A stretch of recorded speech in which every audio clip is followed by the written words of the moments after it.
உங்களுடைய வீட்டு நிலைவாசலில் இப்படி தீபம் ஏற்றும் பழக்கம் இருந்தால் வீட்டில் நிச்சயம் தீராத கஷ்டங்கள் தொடர்ந்து வந்து கொண்டேதான் இருக்கும். நம்முடைய வீட்டில் தீப வழிபாடு செய்வது என்பது நம்முடைய வீடு இருளிலிருந்து விலகி வெளிச்சத்திற்கு வர வேண்டும் என்பதற்காகத்தான். அதாவது தீராத கஷ்டங்களிலிருந்து விடுபட்டு நம்முடைய வீட்டில் சந்தோஷம் நிலவ வேண்டும் என்பதற்கான அர்த்தம்தான் தீப வழிபாடு. ஆனால் இந்த தீப வழிபாட்டில் நாம் செய்யக்கூடிய சில தவறுகளின் மூலம் நமக்கு பிரச்சனைகள் வருவதற்கும் வாய்ப்பு உள்ளது. நிலைவாசலில் தீபமேற்றி வைக்க வேண்டும் என்ற ஒரு முறையை இன்று நாம் தவறாக புரிந்து கொண்டு தவறான முறையில் செயல்படுத்துகின்றோம். நிலைவாசலில் செருப்பை கழற்றிவிடும் அந்த இடத்திலேயே தீபமேற்றுவது என்பது மிக மிக தவறான ஒரு விஷயம். வாசற்படியில் தீபம் எரிய வேண்டும் என்றால் நிலைவாசற்படியின் மேல் பக்கம் உள்ள மாடத்தில்தான் தீபம் எரிய வேண்டுமே தவிர நிலைவாசலில் காலணியை விடும் இடத்தில் சக்தி வாய்ந்த அந்த தீபத்தை நாம் ஏற்றவே கூடாது. காலணிகளை நிலைவாச பகுதியில் இருந்து நீக்கிவிட்டு அந்த இடத்தை என்னதான் கூட்டி கழுவி சுத்தம் செய்தாலும் அந்த இடம் செருப்புகள் வைக்கும் இடம்தான்.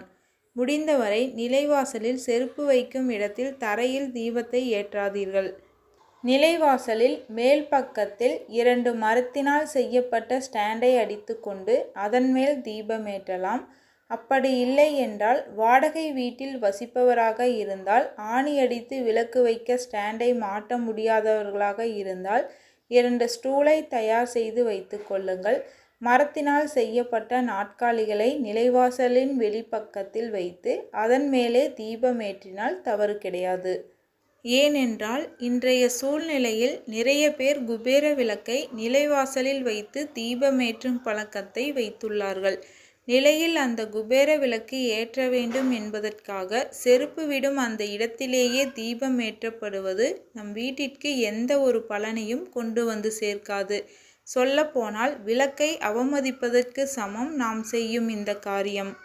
உங்களுடைய வீட்டு நிலைவாசப்படியில் மண் அகல் தீபங்களை ஏற்றினாலும் சரி அல்லது குபேர விளக்கு ஏற்றினாலும் சரி அதை சுத்தமில்லாத இடத்தில் தரையில் வைத்து ஏற்றும் பழக்கத்தை கொஞ்சம் மாற்றி பாருங்கள். நிலைவாசலில் செருப்பு விடும் இடத்தில் தரையில் தட்டு வைத்து அதன் மேலே தீபத்தை வைத்து ஏற்றினாலும் அதுவும் தவறு.